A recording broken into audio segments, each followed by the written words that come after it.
Imagine standing in a silent courtyard. The sky is gray, the ground stained.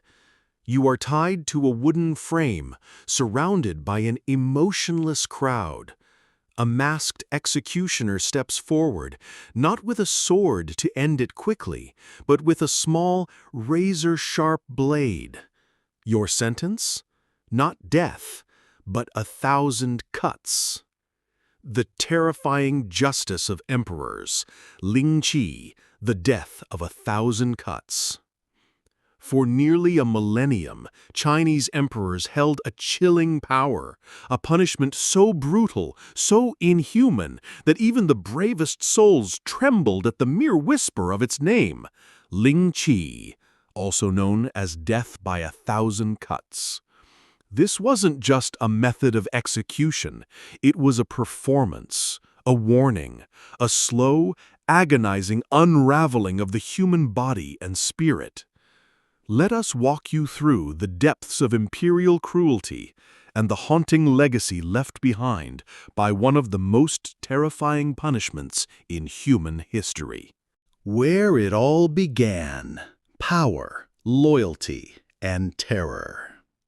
Lingchi was first officially recorded during the Tang Dynasty, 618 to 907 CE, but it gained notorious infamy under the Ming, 1368 to 1644, and Qing dynasties, 1644 to 1912.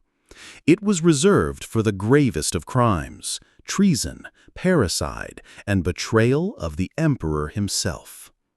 Why so brutal? Because in imperial China, loyalty was everything.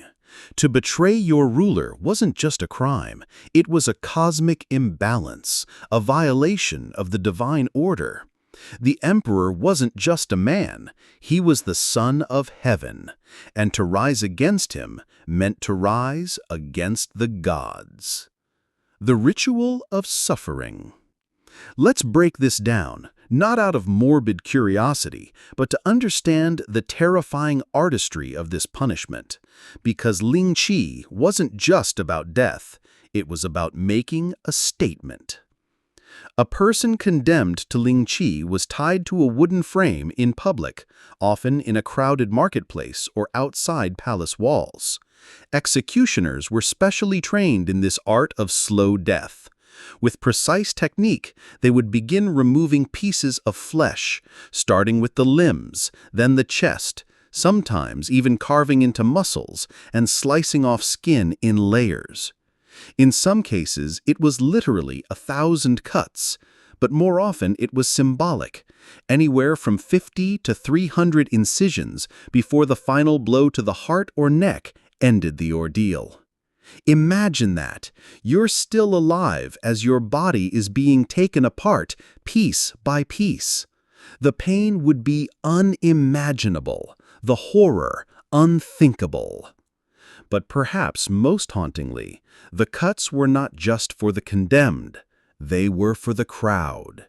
They were for control. Psychological warfare on a national scale.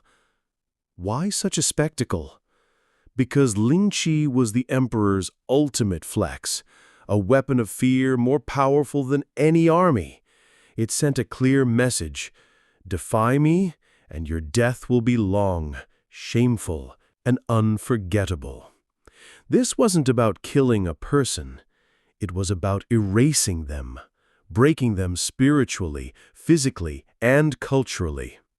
In Confucian society, preserving the body after death was sacred. To mutilate it so gruesomely was to damn the soul. And it didn't stop with the victim. Sometimes entire families were punished alongside. Fathers, mothers, sons, executed, exiled, or ruined, just to make sure the message hit home. This was the power of the emperors. Their word wasn't law, it was reality itself. Famous victims and forgotten cries. History records several chilling cases. 1. Liu Jin, the corrupt eunuch. Once one of the richest and most powerful men in China, Liu Jin was the chief eunuch during the Ming Dynasty. But after being accused of treason and corruption, he was sentenced to Lingchi in 1510. They say he endured more than 3,000 cuts before death. Some accounts say the executioner even got tired and passed the blade to his apprentice. 2. Yuan Cheng Huen, the loyal general betrayed. General Yuan Cheng Huen defended China from Manchu invasions with unflinching loyalty. But false accusations of treason led to his execution by Lingchi in 1630. As his body was carved in public, the people, manipulated by propaganda, spat on him, unaware they were watching a patriot die in agony. His last words were, "I die for my country." Heartbreaking. The executioner's burden. Now, imagine being the one holding the blade. Executioners were trained, yes, but they weren't immune to emotion. Some drank heavily before performing Lingchi. Some wept. Some went mad. In the late Qing dynasty, one such executioner was asked how he coped. He replied, "After the first cut, you stop seeing a man. You see a punishment." When the West looked east in horror. In the 19th and early 20th centuries, foreign visitors to China were horrified. Some took photographs of Lingchi executions, images that still circulate today, haunting and brutal. Western powers used these images as propaganda to label China as barbaric, ignoring their own histories of torture and public execution. But Lingchi became a symbol, not just of punishment, but of absolute power, unchecked cruelty, and the dark side of empire. The end of the 1,000 cuts. In 1905, under pressure from reformists and foreign powers, the Qing dynasty abolished Lingchi. And just like that, 1,000 years of blood-soaked tradition vanished into history.